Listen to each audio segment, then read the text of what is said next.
மத்திய அரசு பட்ஜெட் ஏற்றம் அளிக்கிறதா ஏமாற்றம் அளிக்கிறதா? எந்த மத்திய அரசும் ஒரு காலத்திலயும் வியாபாரிகளுக்கு பட்ஜெட் போட்டதே கிடையாது.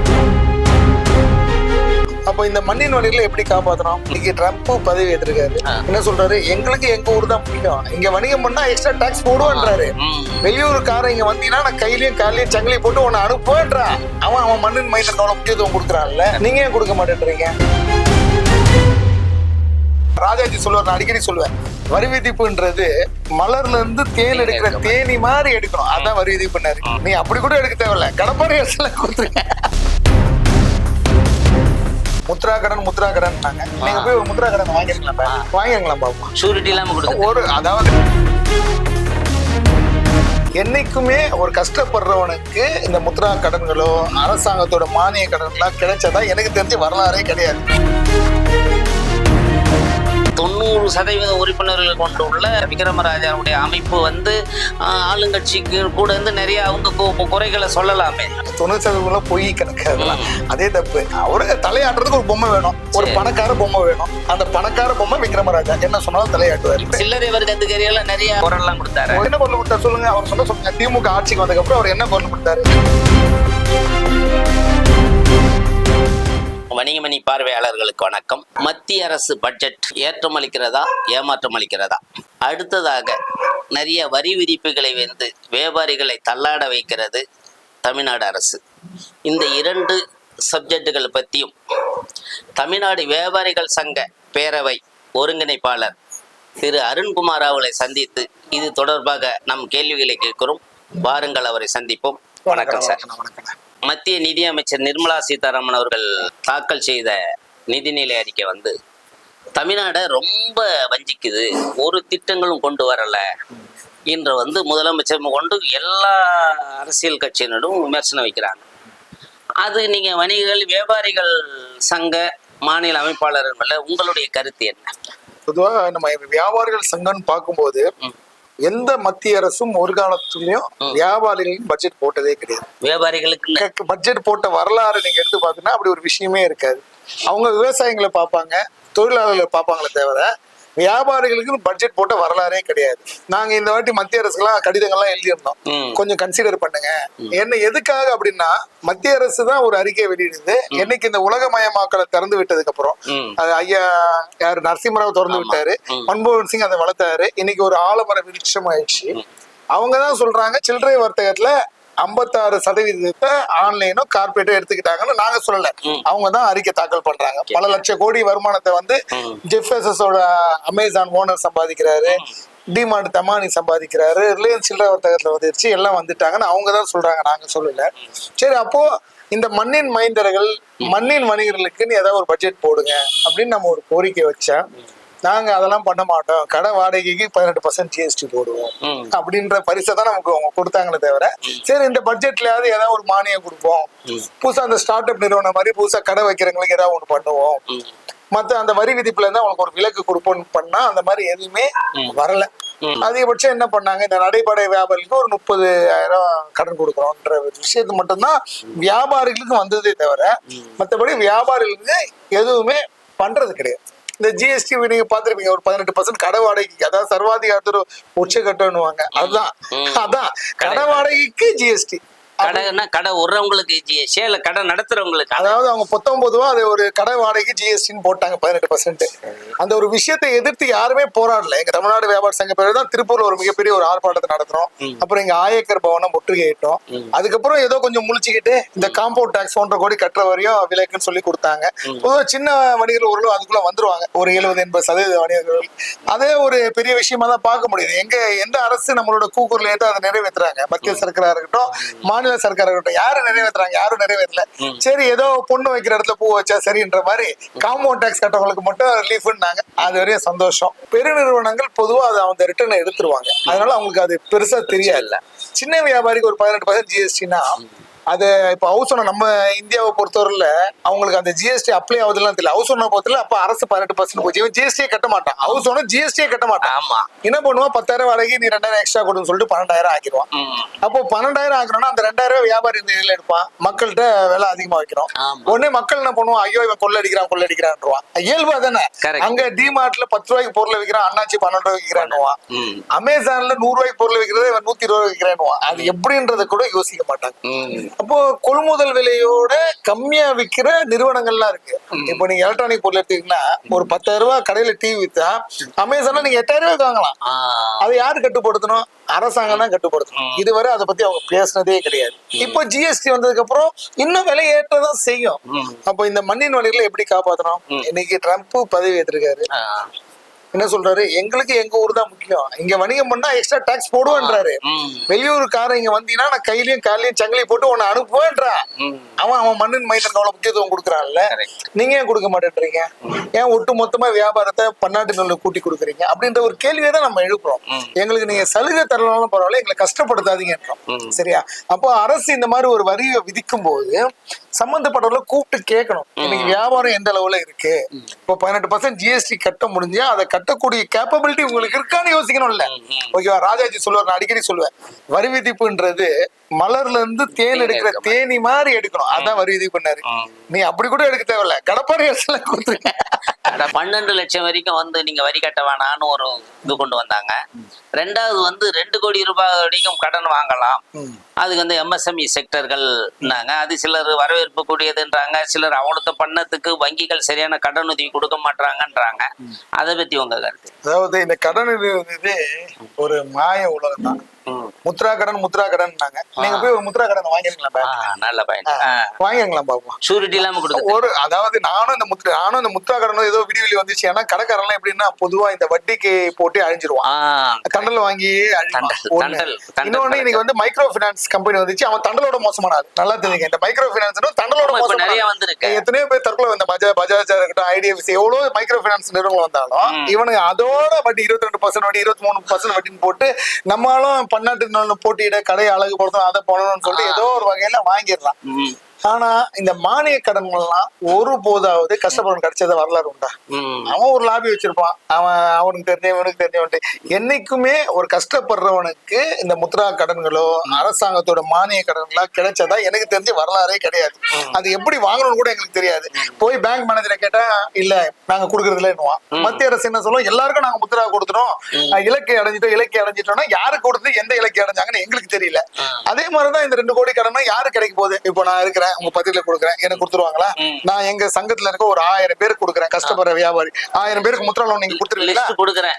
1000 பேர் நான் லிஸ்ட் கொடுக்குறேன், 1000 பேருக்கு கொடுங்க, 2 கோடி ரூபாய் கொடுப்பீங்களான்றீங்க. கொடுங்க, ஒரு 2 கோடில ஒரு 10 லட்சம் கொடுக்கலாம். ஃபர்ஸ்ட் 10 லட்சம் வாய்ப்பே கிடையாது. அதெல்லாம் சும்மா அப்படியே ஒரு இது, அது ஏதோ ஒரு கணக்கை காட்டி அப்படியே பொண்ணி ஒப்பை தீர்ற வருது. இவ்வளவு ஸ்டார்ட் அப்க்கு இவ்வளவு லோன் கொடுக்குறோம், ஸ்டார்ட் அப்க்கு கொடுக்குறோன்னு எந்த ஸ்டார்ட் அப் எவ்வளவு லோன் கொடுத்தாங்கன்னு எனக்கு தெரியல. தனியார் நிறுவனங்கள் கொடுக்குறாங்க, அதுக்கேற்ற மாதிரி கந்து வட்டி மாதிரி அவங்க வாங்கிடுறாங்க. இவங்க இந்த மானியத்தோடு கொடுக்குற இந்த லோன்லாம் ஒருபோது யாரும் வாங்க வரலாறு இருக்க மாதிரி எனக்கு தெரியல. நான் சும்மா கொடுக்குறேன்றாங்க, யாரு கொடுக்குறாங்க எங்களுக்கும் தெரியல. நாங்க லிஸ்ட் கேட்டாலும் கொடுக்க மாட்டேன்றாங்க. நான் போய் ஒருத்தருக்கு போய் உங்களுக்கு வங்கியில கொடுத்தாலும் இல்ல அவங்க எலிஜிபிலிட்டி இல்லைன்றாங்க, அது இருக்குன்றாங்க, இது இருக்குன்றாங்க. சும்மா அது கதை பண்ற வேலை தாங்க. அவங்க வருஷத்துக்கு ஒரு வாட்டி இந்த அல்வா கிண்டுவாங்க பாத்தீங்களா, அந்த மாதிரி மொத்தமா பட்ஜெட்ல அல்வா கிண்ட வேண்டியதுதான். கொண்டு வந்தாங்க தெரியல. அதான் சொல்றேன், உங்களுக்கு ஒட்டு மொத்தமா அல்வா கொடுக்குறேன்.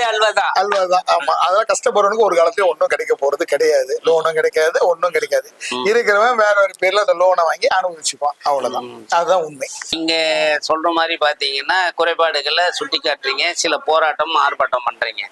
ஆனா இதே இந்த அரசுக்கு பெரிய ஒரு 90% உறுப்பினர்கள் கொண்டுள்ள விக்ரமராஜாவுடைய அமைப்பு வந்து ஆளுங்கட்சிக்கு கூட இருந்து நிறைய அவங்க குறைகளை சொல்லலாமே, அதை ஏன் நீங்க எல்லாம் சேர்ந்து 90% உறுப்பினர்ல அவருக்கு எங்க 90%?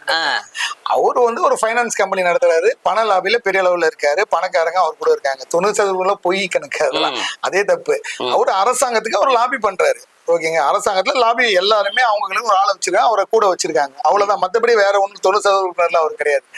அவரு தலையாட்டுறதுக்கு ஒரு பொம்மை வேணும், ஒரு பணக்கார பொம்மை வேணும். அந்த பணக்கார பொம்மை விக்ரமராஜா என்ன சொன்னாலும் தலையாட்டுவார். இப்ப ஆளுங்கட்சி குறிப்பா திமுக பொம்மை ஆட்டின வியாபாரிகள் சம்பந்தா விக்ரமராஜா தலையை தான் பொம்மை மாதிரி ஆட்டுறாரு. அவர் என்ன ஆர்ப்பாட்டம் என்ன பண்ணாரு? சில்லறை வர்க்கத்துக்கு நிறைய வணிகத்துக்கு எல்லாம் குரல் எல்லாம் கொடுத்தாரு. ஒரு என்ன குரல் கொடுத்தாரு சொல்லுங்க, அவர் சொல்லுங்க. திமுக ஆட்சிக்கு வந்ததுக்கு அப்புறம் அவர் என்ன குரல் கொடுத்தாரு? எனக்கு தெரிஞ்சு கடைசியா ஜிஎஸ்டி அந்த 18% ஒரு ஆர்ப்பாட்டம் நடத்தினாரு. அதுவும் நாங்க நடத்தினதுக்கு அப்புறம், அதுவும் மத்திய அரசுக்கு எதிராக, மாநில அரசுக்கு எதிராக விக்ரமராஜா என்ன ஆர்ப்பாட்டம் நடத்தினாரு? அவரால என்ன சாதிக்க முடியும்? பையனுக்கு ஒரு எம்எல்ஏ சீட்டு வாங்கி கொடுத்துட்டாரு. ஓகே, பண ரீதியா பெரிய அளவுல பண்ணிட்டாரு. எதெல்லாம் பண்ணக்கூடாதோ நம்ம கார்பரேட் கம்பெனி எடுத்து போறாருன்னா அவரே ஒரு பெரிய கார்பரேட்டா தான் இருப்பாரு.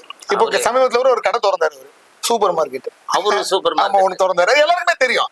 ஓகேங்களா, சமீபத்துல அவரால் என்ன பண்ண முடியும்? குடிச்சிட்டு மாட்டாரு, எல்லாருக்கும் தெரியும். அதெல்லாம் நியூஸ் வராது. அவங்களும் வியாபாரிகள் ஒண்ணும் பண்ண மாட்டாங்க. அவங்க சீட்டு கம்பெனி நடத்துவாங்க, பைனான்ஸ் நடத்துவாங்க, மேல்மட்ட லாபி பண்ணுவாங்க. அதை அவங்க கத்துக்கிட்டாங்க. ஏன்னா அரசுக்கு ஜாலரை அடைச்சு அதை வச்சு அனுபவிச்சு அதை பெரிய அளவு வர வித்தியே அவங்க கத்துக்கிட்டாங்க.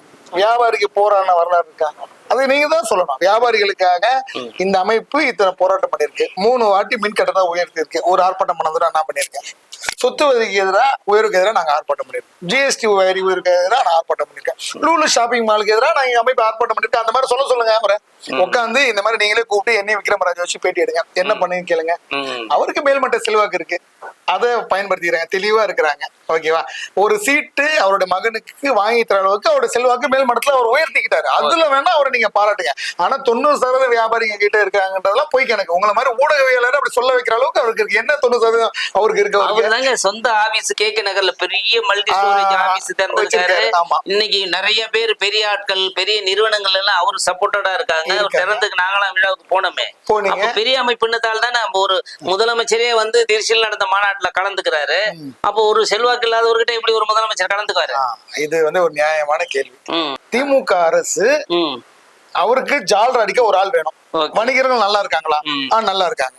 அப்போ நாங்க நல்லா இல்லைன்னு தான் சொல்லுவோம். என்ன கேட்டா நான் நல்லா இருக்கேன், நல்லா இல்லைன்னு சொல்லுவோம். இதே விக்ரமராஜா போய் கேளுங்க, இந்த மாதிரி தொழில் ரொம்ப கஷ்டப்படுறாங்களா, அவர் என்ன சொல்லுவாரு?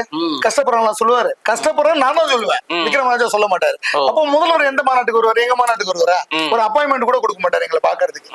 அவர் மாநாட்டுக்கு வருவாரு. அப்போ முதல்வர் அங்க வந்தா கீழே இருக்க அந்த அதிகார வர்க்கத்தை யூஸ் பண்ணி சில காரியங்கள்லாம் சாதிப்பாங்க தெரியுங்களா? அந்த குரூப் யாருக்கு சப்போர்ட்டா இருக்கும்? நமக்கு சப்போர்ட்டா இருக்கும், அவருக்கு தான் சப்போர்ட்டா இருக்கும். நான் முதல்ல லெஜெண்ட் சரவணா ஸ்டோரி யாருக்கு வருவாரு? எங்களுக்கு வருவாரு. ஆனா சரவணா ஸ்டோரி ஒழிக்கணும். அதாவது சரவணா ஸ்டோரியே ஒரு டூப்ளிகேட் நிறுவனம். ஏன்னா இவங்க டிமார்ட் வர்றதுக்கு முன்னாடி, அமேசான் வர்றதுக்கு முன்னாடி அத்தனை பேர் ஒழிச்சது யாரு? சரவணா ஸ்டோரி. அப்ப சரவணா ஸ்டோரி யாருக்கு பணம் தருவாரு? எங்களுக்கு தருவாரு, விக்ரமராஜாக்கு தருவாரு, விக்ரமராஜாக்கு தருவாரு. அப்போ அதுக்கு அந்த டொனேஷன் கொடுப்பாங்க. சரிங்களா? நாங்க குறைகளை சுட்டி காட்டுவோம். அப்போ எங்களுக்கு அரசு ஆதரவு இருக்காது, கீழே இருக்க வியாபாரியோட ஆதரவு இருக்கும். அந்த வியாபாரி ஒருபோதும் நம்ம கூட கூட்டத்துக்கு வர மாட்டான். ஏன் வர மாட்டான்? அவனை கடையை மூட்டு வந்தா அவனுக்கு வியாபாரம் போயிடும். ஆனா காசு கொடுத்து கூட்டத்தை கூட்டுற தகுதி விக்ரமராஜா இருக்கும். அவங்க ஏரியா வேன் அனுப்புவாங்க. இந்த அரசியல் கட்சி மாதிரி ஒரு குவார்டரும் பிரியாணி கொடுப்பாங்க, கூட்டம் வரும். அவங்களுக்கு கூட்டம் வரும். உண்மை அதுதான். ஒரு சங்கங்கள் மனப்பூர்வமா போய் யாரும் போக மாட்டாங்க. நீங்க பாருங்க, மே 5க்கு ஒரு கூட்டம் வருதுன்னா ஒரு இதுக்கும் வேன் ஏற்படுத்தி கொடுக்குற வசதிகள் அவர்களுக்கு இருக்கு. வசதியானவங்களும் அவங்க கூட இருப்பாங்க. சரிங்களா? ஆனா களத்துல போராடுற சின்ன வியாபாரிகள நாங்க இருப்போம். நீங்க களத்தையே பாருங்க, ஒண்ணும் இல்ல, எல்லாமே ரெக்கார்ட் தானே. எனக்கு ஆர்ப்பாட்டங்களை நீங்க ரெக்கார்ட் பண்ணி பாத்துக்கலாம். சரிங்களா? நாங்க எத்தனை ஆர்ப்பாட்டம் பண்ணிருக்கோம், அவங்க எத்தனை ஆர்ப்பாட்டம் பண்ணிருக்காங்க. அதான களம். அதுதானே களம்ன்றது. வியாபாரிக்கு ஏதாவது பிரச்சனை குரல் கொடுக்கறதுன்னு களம். அந்த களத்துல யாரு இருக்கான்னு பாருங்க. அப்போ பொதுவாவே இந்த பணக்காரர்களுக்கு சில விஷயங்கள் இருக்கும். சரிங்களா?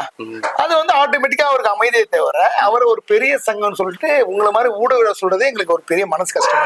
நீங்க அவங்களுக்கு கேள்வி கேட்கணும், எத்தனை ஆர்ப்பாட்டம் இந்த 3 வருஷம் எத்தனை ஆர்ப்பாட்டம் பண்ண கேளுங்க. அவரை பதில் சொல்ல திராணி இருக்கு அவருக்கு.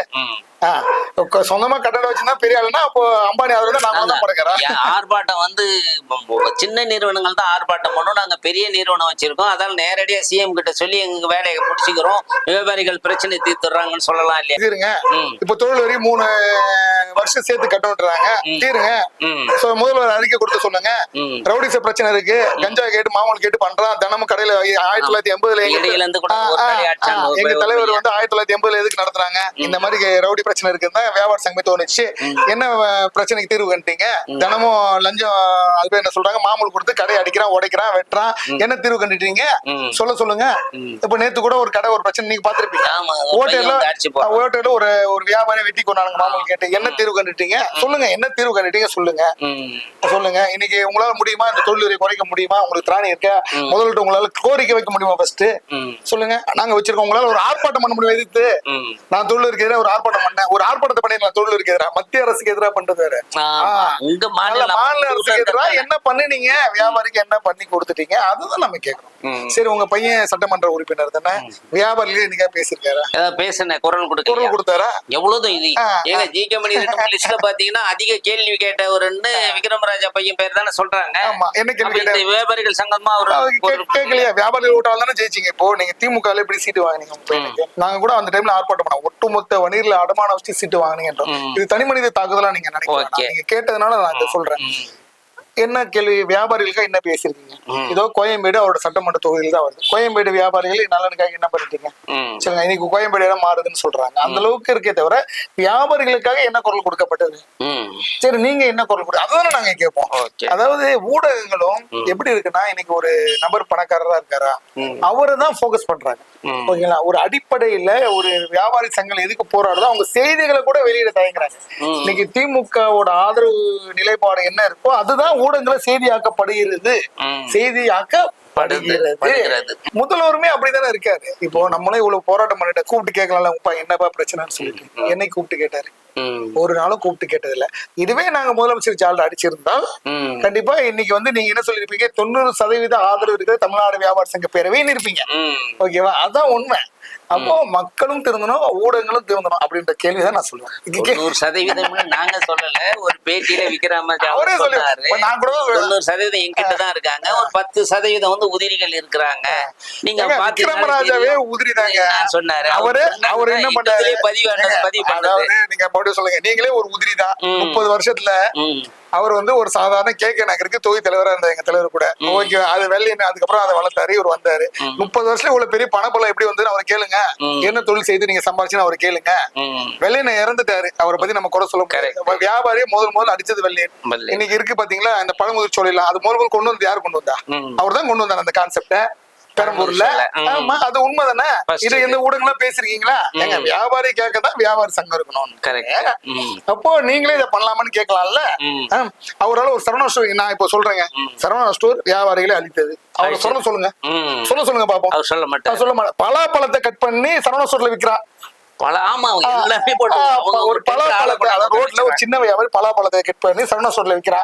நான் சொல்றேன், நீ தான் பெரிய கார்பரேட் வியாபாரி. அவரை சொல்லுங்களா? வருஷம் வர நிதி நின்றோம். எங்களுக்கு அது தேவையில்லைங்க. நாங்கள் போராளிகள். வியாபாரிகள் போராடுறதுக்காக நாங்க சங்கம் வச்சிருக்கோம். என்னைக்குமே நாங்க போராடுவோம். அந்த மாதிரி கார்பரேட் குள்ள ஃபர்ஸ்ட் எங்களை ஒப்பிடாதீங்க. ஓகேவா? அவரே அரசுக்கு எதிராக ஒரு குரல் கொடுத்துட்டு, ஒரு ஆண் மகனாக இருந்தால் அரசுக்கு எதிராக அவர் குரல் கொடுத்துட்டு அவரை பேசணும். அதுதான் நியாயமான விஷயம். சரியா? வேணா என்ன பண்ணலாம், என்ன வேணா மிரட்டலாம். என்ன இப்படி பேட்டி வந்து ஒரு நாளைக்கு குண்டர்களை வச்சு என்ன மிரட்டலாம். அதை வேணா திமுக மண்டபம் அதை வேணா பண்ணலாம். வேற ஒண்ணும் பண்ண முடியாது. ஓகே, உங்க தந்தையார் இந்த வணிகர் சங்கத்துக்கு முதல்ல அவர் தான் உருவாக்கினாரு. அப்புறம் அதுல இருந்து தான் வெள்ளையன், விக்ரமராஜா எல்லாம் போனாங்க என்பது வரலாறு செய்தி. இப்ப நிறைய ஒரு 10-15 அமைப்புகள் அதே இதுல விளம்பரங்கள் கூறுவாங்க. அன்னைக்கே அவங்க நிறைய மாநாடு நடத்துறாங்களே, ஏன் இவ்வளவு உதிரி அமைப்புகள் வந்தாங்க? ஒரு மிக சிறப்பான ஒரு கேள்வி. இந்த கேள்விதான் இத்தனை வருடங்களா நான் எதிர்பார்த்துட்டு இருந்தேன். இந்த கேள்வியை இது யாரும் வெள்ளையன்ட்டியோ விக்ரமராஜாட்டையோ கேட்டிருக்க மாட்டாங்க. அதாவது வருகின்ற வணிகர் தினம் 42வது வணிகர் தினம். இந்த 42வது வணிகர் தினம் போட்டுக்கிற ஒரே தகுதி எங்களுடைய தமிழ்நாடு வியாபார சங்க பேருக்கு தான் இருக்கு. இந்த வணிகர் தினத்தோட வரலாறு நான் கேட்டீங்கன்னா, எம்ஜிஆர் அவர்கள் நுழைவு வரின்னு ஒண்ணு கொண்டு வர்றாரு. எதுக்கான ஜவுளி எல்லாம் தமிழ்நாட்டுக்குள்ள வந்தா அந்த நுழைவு வரின்னு, அந்த நுழைவு வரியை எதிர்த்து போராடுறாங்க வணிகர்கள். சரியா? அதை எதிர்த்து அவங்க சிறை சென்றனாலதான் மே 5 இந்த முதலாவது வணிகர் தினம். அப்போ சென்னை புறநகர் வணிகர் சங்கங்களின் பேரவை. அதற்கு தலைவராக அப்பாதுரை இருக்கிறாரு, செயலாளர் எங்க தலைவர் இருக்காரு, பொருளாளராக கந்தசாமின்னு ஒருத்தங்க இருக்காரு. தலைவர் பேர் அப்பாதுரை. எங்க தலைவர் முத்துக்குமார், பொருளாளர் கந்தசாமி. இதுதான் சென்னை புறநகர் வணிகர் முதல் அமைப்பு. அதுக்கு முன்னாடி வரையும் வர்த்தகர் சங்கம், இந்த ஒயிட் காலர் அவன் வந்து ஒரு நாளும் வியாபாரிக்காக போராட மாட்டான். அந்த மேல்மட்ட சேம்பர்ல உட்கார்ந்து அரசு ஏதாவது கேட்கும். அதுக்கப்புறம் அது போராடி வர்த்தகர்களும் போராடும் சொல்லி ஜெயிலுக்கு போனதாலதான் ஆச்சு. அப்போ முதலாவது வணிகர் தினம் கேம்போ கோலா மைதானம் உங்களுக்கு தெரியும், ஆவடியில இருந்து. அங்கதான் முதலாவது வணிகர் தினம் இருந்தது. அந்த முதலாவது வணிகர் தினத்துல விக்ரமராஜா கலந்துக்கிட்டாரா அவர்கிட்ட போய் கேளுங்க. அவருக்கே ஏறக்குறைய 60 வயசுக்கு மேல இருக்கும். சரிங்களா? அவர் எத்தனாவது வணிகர் மதிப்பு வெள்ளையனே அந்த டைம்ல கிடையாது. சென்னை புறநகர் ஆர்கனைஸ் பண்ணி அதுக்கப்புறம் தான் வெள்ளையன் வந்து அதுக்கப்புறம் நடுவில் ஏதோ ஒரு தொழிலுக்கு ஒரு போராட்ட குழுன்னு போடுறாங்க. அந்த போராட்ட குழுக்கு வராரு. அதுக்கப்புறம் அவர் வளர்ந்தாரு. அதை பத்தி நம்ம பேச தேவையில்ல. அவர் மறைந்து விட்டா அவரை பத்தி பேச தேவையில்ல. விக்ரமராஜா அவர்கிட்ட இருந்து வந்தார். அப்போ இத்தனை அமைப்புகள் இன்னைக்கு இருந்தாலும் அந்த வணிகர் தினம் என்ற ஒரு விஷயத்தை இன்னைக்கு இந்த அளவுக்கு கொண்டு வந்தது யார்? அது எங்க தலைவர் தான். அதுல மாற்று கருத்தே கிடையாது. அது இந்த பழைய வியாபாரிகள் யார வேணா கேளுங்க, மாற்று கருத்தே கிடையாது. அப்போ இன்னைக்கு இத்தனை உதிரி அமைப்புகள் யாருக்கு? இத்தனை உதிரி அமைப்புகள் இருந்தாலும் இந்த உதிரி அமைப்புகள் என்ன பண்ணீங்க சொல்லுங்க? வணிகர் தினத்தை 42ஆம் வணிகர் தினத்தை வசூல் செய்து நீங்க உங்க சொத்து சேர்க்கல என்ன பண்ணீங்க? ஒரு வருஷம் வணிகர் தினம்னு ஒண்ணு கொண்டாடுனா வணிகர்களுக்கு ஏதாவது ஒண்ணு பண்ணல, நீங்க என்ன பண்ணிட்டீங்க? அப்போ ஒரு இந்த தலைவர்கள், இந்த புற்றீசல் முளைக்கும் தலைவர்கள், அவர்களை பார்த்து நீங்க கேட்கணும். இந்த லெட்டர் பேட் அமைப்புவாங்கல்ல, அதே போல லெட்டர் பேட் போல நிறைய அமைப்புகள் உருவாகிட்டன. அப்போ நீங்க என்ன பண்றீங்க? ஒரு வருஷத்தை எடுத்துக்கங்க. 12 மாசம் இருக்கு. இந்த 12 மாசம் நீங்களும் உங்க சங்கத்தினரும் என்ன பண்ணிருக்கீங்க அப்படின்ற கேள்வியை ஒரு உதிரி தலைவர்கிட்ட வச்சாலே போதும். நீங்க விக்ரமராஜத்தை வச்சாலே அவருக்கு அதுக்கு பதில் சொல்ல தெரியாது. சரிங்களா? அப்போ இத்தனை வணிகர் 42 வருஷமா வணிகர்களுக்காக நீங்க என்ன பண்ணிருக்கீங்க அப்படின்ற ஒரு கேள்வி வச்சு அது பதில் சொல்ல கூட தெரியாது. எப்படி இந்த கட்சிகள் எல்லாம் உதிரி கட்சிகள் சொல்லுவாங்கல்ல, அந்தந்த நேரத்துல அரசியல் அபிலாஷைகளுக்காக ஏதாவது ஒரு ஆதரவு கொடுத்து ஒரு சீட்டு வாங்குற பேரம் பேசுற கட்சிகள்லாம் இருக்கும் பாருங்க, உதிரி கட்சிகள். அந்த மாதிரி உதிரி சங்கங்கள் அதிகமாயிட்டாங்க. அந்த எலெக்ஷன் டைம்ல நமக்கு ஏதாவது ஒரு பிச்சை கிடைக்காதா? இப்போ டிஎம்கேக்கு எப்படி அந்த விக்ரமராஜா பயன்பட்டாரோ அது போல ஏதாவது ஒரு கட்சிக்கு நம்ம பயன்படுத்த மாட்டோமா அப்படின்ற ஒரு விஷயத்துக்காக தான் இவங்க எல்லாம் ஆரம்பிக்கிறாங்க. அந்த நேரத்துல கலெக்ஷன்.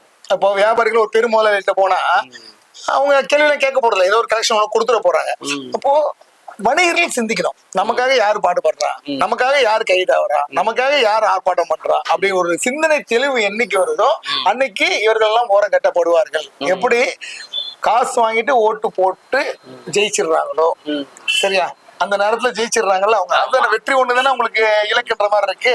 அப்போ உண்மையாக பாடுபடலும் மறைந்து போறார்கள். அப்போ அந்த தெளிவு என்னைக்கு மக்களுக்கு வருகிறதோ அன்னைக்கு நாடு சுபிட்சமாகும், போலி அரசியல் கட்சிகள் ஒழியும். அதே போல வியாபாரிகளுக்கு யாரு பாடுபடுகிறார்கள், வியாபாரிகளுக்காக யாரு உழைக்கிறார்கள், அவர்களுக்கு நாம் சப்போர்ட் பண்ணணும் அப்படின்ற ஒரு எண்ணம் வந்தா அன்னைக்கு வியாபாரி சங்கங்கள் தலை தோங்கும். இந்த மாதிரி உதிரிகள் எல்லாம் அழிந்து போவார்கள். ஏன்னா அவங்க நல்லா தெரிஞ்சிடும் நமக்கு வசூல் ஆகாது, நம்ம எப்படி போராட போறது கிடையாது. இன்னைக்கு Facebook வந்துருச்சு, என்ன வேணா பேசிக்கலாம். யூடியூப்ல வந்துருச்சு, என்ன வேணா பண்ணிக்கலாம். நாங்க இருக்கிறோம். ஆனா கலன்னு ஒண்ணு இருக்குல்ல, ஓகே, கலன்னு ஒண்ணு இருக்குல்ல. இந்த ஜிஎஸ்டி பிரச்சனை எத்தனை பேர் போறாங்க? தமிழ்நாட்டிலே நாங்க மட்டும் தான் அரெஸ்ட் ஆகும். முதல்ல ஆர்ப்பாட்டம் நாங்க தான் பண்ணோம். இதெல்லாம் வரலாறு, இதை பாத்திர முடியாதுல்ல. நாங்க மார்த்தட்டி சொல்லிப்போம், இந்த 5 வருஷம் இத்தனை ஆர்ப்பாட்டம் பண்ணிட்டோப்பா, இத்தனை போராட்டம் பண்ணிட்டோப்பா, இத்தனை கோரிக்கை அரசுக்கு வச்சுட்டப்பா. அந்த மாதிரி யாராவது சொல்லுங்க, அது கட்சி இருக்கு. முதல்ல யார் பண்றாரு? காப்பி அடிச்சு ஏதாவது ஒண்ணு பண்ணிக்கலாம் 2-3 நாள்ல. ஆனா நான் மார்த்தட்டி சொல்லுவேன், எங்களோட தமிழ்நாடு வியாபார சங்க பேர் எதுனா அத்தனை ஆர்ப்பாட்டங்களும் கையில எடுக்கிறோம், அத்தனை போராட்டங்களையும் கையில எடுக்கிறோம். முதல் குரல் எங்களோட குரல் இருக்கு. மிச்ச எல்லாருமே சீமான் பாஷையில் சொன்னா பிசிறுகள். அந்த பிசிறுகள் விரைவில் அகற்றப்படும், இல்லைன்னா தானா புதிர்ந்துடும். அன்னைக்கு மே 5 தந்தி மற்ற இந்த தினமலர் இந்த விளம்பரங்கள் பாத்தீங்கன்னா ஒரு 10-15 அமைப்புகள் ஒரு அமைப்பும் ஒரு அரசியல் தலைவர்களை சீஃப் கெஸ்டா கூப்பிட்டு நிகழ்ச்சி நடத்துறாங்க. அப்போ ஒரு வியாபாரிகள் வணிகர்கள் பாதிக்கப்படுறாம ஓரளவுக்கு ஒரு அமைப்பு 2 அமைப்பு இல்ல ஒரு 3 அமைப்பு என்னது கூட கொஞ்சம் பரவாயில்ல. ஒரு கட்சியும் ஒரு அமைப்பு ஒரு கட்சியோட சார்ந்து இருக்கும். ஆனா இவ்வளவு அமைப்புகள் எதுக்கு? அப்ப இந்த இதுக்குள்ளே அதிருப்தி நிறைய இருக்கா? அந்த வியாபாரிகளுக்குள்ள வணிகர்களுக்குள்ள இந்த அமைப்புக்குள்ளேயே அதிருப்தி இருக்கா? இல்ல அமைப்புகள்ல அதிருப்தி கிடையாது, நல்லா தெரிஞ்சுங்க. நான் மீண்டும் மறுபடியும் சொல்றேன், இந்த 42ஆம் வணிகர் தினம் கொண்டாடுற உரிமையே எங்களுக்கு தான் இருக்கு நான் சொல்றேன். மீதி எல்லாமே அவரை ப்ரொமோட் பண்ணிக்கிறது. பேப்பர்ல 10,000 கொடுத்தா விளம்பரம் போட்டுற போறாங்க. அதை கலெக்ஷன் பண்ற திறமை உங்களுக்கு இருக்குன்னு நம்ம நினைச்சுக்க வேண்டியதான். நான் என்ன சொல்றேன்னா, உங்களை மாதிரி ஊடகவியலாளர்கள் நீங்க என்ன பண்ணீங்க, நீங்க அந்த பேர்ல சொல்ல விரும்பல, அந்த பேர்ல தலைவர்ல போட்டு என்ன பண்றீங்க, உங்களுக்கு எங்கெங்கெல்லாம் கிளை இருக்கு, நீங்க எவ்வளவு கேலண்டர் அடிச்சு கொடுத்தீங்க, ஜிஎஸ்டின்னு ஒரு பிரச்சனை வந்தது, அந்த ஜிஎஸ்டி பிரச்சனைக்காக நீங்க என்ன பண்ணுனீங்க? ஆர்ப்பாட்டம் பண்ணீங்களா? சொத்து வரி உயர்ந்ததே அதற்காக ஆர்ப்பாட்டம் பண்ணீங்களா? தொழில் வரி உயர்ந்ததே அதற்காக ஆர்ப்பாட்டம் பண்ணீங்களான்னா தமிழ்நாடு முழுக்க சொல்றேன் நானு. நீங்க வச்சுட்டு கிளை மாதிரி வச்சு ஒரு தெரு ஒண்ணு வச்சுட்டு அந்த தெரு முனையில ஆர்ப்பாட்டம் பண்றதெல்லாம் கதை கிடையாது. தமிழ்நாடு முழுக்க வியாபாரிகள் என்ன குரல் கொடுத்தீங்க? அதுதான் விஷயம். சரியா? நீங்க சென்னையில எங்க வீடு இருக்கோ ஒரு 100 பேர் கூப்பிட்டு ஒரு ஆர்ப்பாட்டம் பண்ணிருங்க. தமிழ்நாடு முழுக்க என்ன பண்ணீங்க? தமிழ்நாடு முழுக்க எத்தனை கிளைகள் உங்களுக்கு இருக்கு? உங்க கிளையில இங்க கோயம்புத்தூர்ல உங்களுக்கு குரல் கொடுத்திருக்காங்களா? திருப்பூர்ல உங்களுக்காக குரல் கொடுத்திருக்காங்களா? கடைக்கோடி திருநெல்வேலியில உங்களுக்காக குரல் கொடுத்திருக்காங்களா? மதுரையில நீங்க ஆர்ப்பாட்டம் பண்ணிருக்கீங்களா? நான் சொல்லுவேன். முதல்ல எத்தனை ஆர்ப்பாட்டம் பண்ண நான் சொல்லுவேன். கோயம்புத்தூர்ல எத்தனை ஆர்ப்பாட்டம் பண்ண நான் சொல்லுவேன். திருப்பூர்ல எத்தனை ஆர்ப்பாட்டம் பண்ண நான் சொல்லுவேன். அதுதான் மேட்ரு. சரிங்களா? அதுதான் விஷயம். சும்மா இங்க ஒரு அமைப்பு வச்சுட்டு நானும் விருந்துக்கு போனோம்னு சொல்லிட்டு இங்க ஏதாவது ஆர்ப்பாட்டம் பண்ணா அதெல்லாம் நீங்க கணக்குல எடுத்துக்காதீங்க. அது நான் உங்களும் சொல்ல வியாபாரிகளை சொல்றேன். நீங்க அலசி ஆராய்ந்து உங்களுக்கு யாரு பாடுபடுறாங்களோ அவங்களுக்கு நீங்க சப்போர்ட் பண்ணுங்க. அதுதான் நம்ம சொல்ல முடியும். மற்றபடி எங்களுடைய கடன் பணி செய்து கிடைப்பது அதுல நாங்க மாறவே மாட்டோம். இப்ப ஆரம்ப கட்டத்துல இருந்து நீங்க பாத்தீங்கன்னா விக்ரமராஜா வெள்ளையன் 2 பேர் தான் வந்திருக்கும்போது வெள்ளையன்னா அதிமுக ஜெயலலிதா ஆதரவு எடுப்பாரு, விக்ரமராஜனா திமுக ஆதரவு எடுப்பாருன்னு எல்லாருக்கும் தெரிஞ்ச விஷயம். இப்ப வெள்ளையன் இல்லை. இப்ப நீங்க உங்க அமைப்பு எந்த கட்சியோட யாராவது ஒருத்தவங்க ஒரு கட்சியோட ஒரு டையப்போ ஒரு ஆதரவோட இருக்கிறாங்களே, நீ எந்த கட்சியோட இருக்கிறீங்க? எங்களை பொறுத்தவரை நான் மறுபடியும் சொல்றது வியாபாரிகளுக்காக இதை நாங்க செஞ்சு தருவோம்னா எங்க ஆதரவு நாங்க கண்டிப்பா போடுவோம். ஏன்னா நாங்க திமுக ஒருபோதும் எங்களுக்கு கூப்பிடாது. ஏன்னா அங்க பெரிய ஜால்டா இருக்குன்னா அதை மீறி எங்களுக்கு இந்த ஜால்டாவே பெருசா இருக்கு, அவர் கரெக்டா அடிக்கிறாரு, நீங்க எல்லாம் எதிர்த்து பேசுறீங்க வேணான்றுவாங்க எங்களை. ஓகேங்களா? இப்போ மதிப்பிற்குரிய அடுத்த ஒரு கேட்டகரி வருதுன்னா இப்போ 4-5 முனை போட்டின்ற மாதிரி ஆயிடுச்சு. நாங்க ஒரு முறை பாண்டிச்சேரி மாநாடு தமிழ் சேவரில் வச்சு நாங்க நடத்தினோம். அதுக்கப்புறம் நாங்க எடப்பாடி பழனிசாமி அவர்களை வச்சு நாங்க ஒரு மாநாடு நடத்தினோம். அது போல எங்களுக்கு கோரிக்கை நிறைவேற்ற தயார் அப்படின்ற உரிமையையும் உத்தரவாதத்தையும் யார் தராங்களோ கண்டிப்பா நம்ம அவங்களுக்கு அந்த ஆதரவு கொடுக்கணும். ஏன்னா அரசியல் இல்லாம எதுவுமே இல்லை. இன்னைக்கு நான் சீமான் மண்ணின் வணிகம் போட்டிருந்தோம். இந்த மண்ணின் வணிகம் இருக்குன்னு சொல்லிட்டு அவர் மண் சார்ந்த சில குரல் கொடுக்குறாரு. அவர் ஒரு இதா வர்றாரு. இப்ப விஜய் அவர்கள் இப்போ ஒரு கட்சி ஆரம்பிச்சிருக்காரு. அவருடைய பார்வை எப்படி இருக்குன்னு எங்களுக்கு தெரியல. எங்களுக்கு மீண்டும் சொல்றேன், எங்களுடைய உரிமையை நாட்டவும் இந்த மண்ணின் வணிகத்தையும் பாதுகாக்கிறதுக்கு நாங்கள் உத்தரவாதத்தையும் உங்களுக்கு தோழமையும் தருவோம்னு யார் சொன்னாலும் கண்டிப்பா நம்ம ஆதரவு தருவோம். இப்ப வியாபாரிகளுக்கு இருக்கிற மிக முக்கிய பிரச்சனைகள் என்ன? அந்த பிரச்சனையை தீர்வு காண்பதற்கு என்ன மாதிரியான நடவடிக்கைகள் எடுத்துட்டு இருக்கிறீங்க? இது முதல்வர் சந்திக்கத்தோ இல்லாத துறை சார்ந்த அமைச்சர்களை சந்திக்கத்தோ அதுக்கான முயற்சிகளை ஈடுபட்டு இருக்கீங்க. அரசாங்கம் இது வரைக்கும் உங்களுக்கு குரலே கொடுக்கல, உங்கள் ஆதரவு வர நீட்டலாம். அடுத்தது என்ன செய்ய போறீங்க? இன்னைக்கு வணிகர்களுக்கு என்ன பிரச்சனைனா வணிகம் செய்யறது பிரச்சனை தான். சரியா? ஏன்னா இன்னைக்கு புரட்சி மொபைல் புரட்சி ஏற்பட்டதுமே ஒரு கடைக்கோடியில் இருக்க மனிதனுக்கு கூட மொபைல் போன் கிடைச்சிருக்கு. சரியா? அப்போ விலையை சரி பார்த்து வாங்குற தரம் மக்கள்கிட்ட உயர்ந்துருச்சு. சரிங்களா? இன்னைக்கு ஒரு கிலோ தக்காளி வாங்கினா கூட அது ஜெப்டோ ஸ்விக்கி எல்லாருமே அந்த ஆன்லைன் பிசினஸ்ல வந்துட்டாங்க. அதே போல மக்களுக்குமே வீட்டுல இருந்து அந்த பொருளை விற்கிற அளவுக்கு அவங்களுக்கு எபிலிட்டி வந்துடுச்சு. ஒரு காலத்து மத்திய தரத்துக்கு மேல இருக்கவங்க தான் இது போன்ற விஷயத்துல இருந்தாங்க. ஆனா இன்னைக்கு ஒரு ஏழ்மை நிலையில இருக்கவங்க கூட இதுக்கு வந்துட்டாங்க. அப்போ கடை வச்சு வணிகம் செய்யறது ஒரு கடினமான சூழ்நிலை ஆயிடுச்சு. ஒண்ணு விலை குறைப்பு, இன்னொன்னு மக்கள் வெளியில வர தயங்கிறது. ஆனா இந்த விலை குறைப்புன்றது இந்தியாவை பொறுத்தவரையில இந்த விலை குறைப்பு தான் மேஜர் ரோல். 90% மீதி 10% தான் அது. அப்போ அந்த விலை குறைப்பு எதனால நடக்குது? பன்னாட்டு நிறுவனங்கள் ரொம்ப ஈஸியா விலையை குறைச்சிடுறாங்க. அதாவது எப்படின்னா ஒரு டிஸ்ட்ரிபியூட்டர் இந்த செயின் இன்னைக்கு உடைக்கப்பட்டுடுச்சு. ஓகேங்களா? எல்லாருமே என்ன சொல்றாங்க, நாங்க விலையை ஏன் குறைச்சு வைக்கிறோம்னா நாங்க டைரக்ட் பர்ச்சேஸ், அதாவது ஃபேக்டரியில டைரக்டா நாங்க பர்ச்சேஸ் பண்றோம். அதே போல சில ஸ்பெஷல் விஷயங்கள், இப்போ இந்த மேரி பிஸ்கெட் இருக்குன்னு வச்சுக்கலாம். இந்த 20 ரூபா பிஸ்கெட்டை ஒரு 6 பிஸ்கெட்டை பேக்கெட்ல வச்சு அதை 100 ரூபாய் விற்பாங்க. அதெல்லாம் பெரிய பெரிய ஷாப்பிங் மால்ல இருக்கும், ஆன்லைன்ல இருக்கும். கடைக்காரனுக்கு அந்த பாக்கெட்டை கூட அந்த நிறுவனங்கள் தராது, கொடுக்காது. நல்லா தெரிஞ்சுங்க, வியாபார யுக்தியை தெரிஞ்சுங்க. சரியா? நாங்களும் அதை விற்கிறோம்னா நமக்கு சப்ளையே இருக்காது. ஆமா, சப்ளையே இருக்காது. இந்த மாதிரி விஷயங்கள், அதாவது நான் ஒரு எக்ஸாம்பிள் தான் சொல்றேன். அப்போ அதே போல ஒரு 200 ரூபாய்க்கு நம்மளுக்கு டிஸ்ட்ரிபியூட்டர் தர வேலைய விட குறைவா நிறுவனங்கள்ல கிடைக்கும். நல்லா தெரிஞ்சுங்க. அப்போ மக்களை நீங்க குறைய சொல்ல முடியாது. மக்கள் விலை குறைப்பு தான் போவோம். நம்மளும் அப்படித்தானே இருக்கும். நம்மளும் ஒரு ஆசை கன்சியூமரா நம்ம பார்த்தோம்னா நம்மளும் இருக்கும். அப்போ இதை சரி செய்ய வேண்டிய விஷயம் அரசு கிட்டதான் இருக்கு. எப்படி எம்ஆர்பிக்கு 1 ரூபாய் அதிகமா வச்சா குற்றம்னு சொல்கின்ற இந்த அரசு 1 ரூபாய் அதிகமா வச்சா ஜெயில தள்ளிடும். அப்போ விலை குறைப்பா அது ஒரு ஸ்கேமிங் தானே. அப்போ ஒட்டுமொத்த வணிக சந்தையை அழிச்சு ஒரு புள்ளியில நோக்கி இருக்கிற ஒரு ஸ்கேமிங் தானே அது. ஓகேவா? அத அரசு தடுக்கணும். அப்போ ஒரு சரியான ஒரு சங்கிலியை அரசு உருவாக்கணும். இந்த விலைக்கு குறைவா இந்த பொருளை நீ விற்க கூடாது. அப்போ ஒரே வழி டாக்ஸ போடுங்க. போடுவோன்றாரு அமேசான், டாக்ஸ போடுங்க. அந்த வருமானம் வந்து அரசுக்கு போகும். சரியா? அப்போ போட்டி சமமா இருக்கும். ஓகேவா? நான் ஒரு பொருளை 100 ரூபாய்க்கு விற்கிறேன், நீயும் 100 ரூபாய்க்கு விற்கிறேன். அப்ப யாரு மக்களுக்கு தரமா சேவை செய்யறாங்களோ அங்க மக்கள் கூட்டம் வரும். நான் ஒரு பொருளை 80 ரூபாய்க்கு விற்பேன், நீ 100 ரூபாய்க்கு வித்தீங்கன்னா மக்கள் 80 ரூபாய் நோக்கி தான் போவான். அவனை நம்ம குற்றம் சொல்ல முடியாது. அப்போ அவனை கட்டுப்படுத்த வேண்டிய விஷயம் வந்து அரசுக்கு தான் இருக்கு. அப்போ இந்த கோரிக்கை வந்து அரசுக்கு யார் கொண்டு போறது? இப்படி உலகமய மக்கள்ல நரசிம்மராவ் கையெழுத்து போட்டதுக்கு அப்புறம், மன்மோகன் சிங்கை வந்து அதெல்லாம் ஏற்றுக்கொண்டதுக்கு அப்புறம் சில விஷயங்களை நம்ம கேள்வியை எழுப்ப முடியாது. ஏன்னா அதுல வந்து நம்ம சைன் போட்டோம். அப்போ அரசுக்கு அந்த கோரிக்கை யார் வைக்கிறது? நாடாளுமன்றத்துல பேசினாதான் அந்த கோரிக்கை எழுவும், சட்டமன்றத்துல பேசினாதான் அந்த கோரிக்கை எழுப்போம். அப்போ அதை நோக்கிதான் எங்களுடைய நகர்வுகள் இருக்கணும். இல்லைன்னா இந்த வணிகமே படுத்துறோம். எப்படி பிரிட்டிஷ்காரன் சண்டை போட்டுலாம் நம்மள ஜெயிக்கல, நல்லாவே தெரியும். வியாபாரம் பண்ணி தான் நம்மள அடிமையாக்கணும். அதே போல வியாபாரத்தை மூலமா இன்னைக்கு பன்னாட்டு நிறுவனங்களும் பன்னாட்டு கம்பெனிகளும் மிகப்பெரிய முதலாளிகள், அது இந்திய முதலாளிகள் சொல்ற தமானி போன்றவர்கள், அம்பானி, அதானி போன்றவர்களும் இந்த சில்லறை வர்த்தகத்துல வந்துட்டாங்க. ஏன்? நம்மளை அடிமைப்படுத்ததான். அப்போ மீண்டும் ஒரு அடிமை வாழ்க்கையை நோக்கி தான் இந்த வணிகம் நம்மளை தள்ளுது. அதை மக்கள் புரிஞ்சுக்கொள்ளணும்.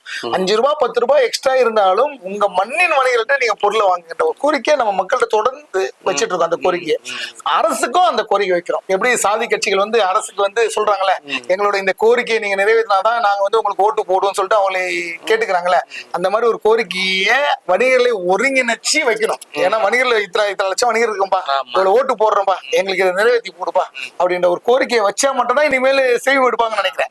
அதை நோக்கி எங்களுடைய பயணம் இருக்கு. ஏன்னா இல்லைன்னா செல்லுபடியா நான் முதல்ல சொல்றேன், இன்னும் 10 வருஷம் கழிச்சு ஒரு பேட்டி எடுக்கிறது கூட நாங்க இருக்க மாட்டோம். வணிகங்களே ஒட்டு மொத்தமா அழிஞ்சிடும்.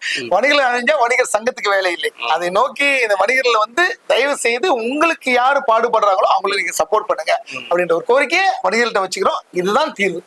வாழ்த்துக்கள். நன்றி.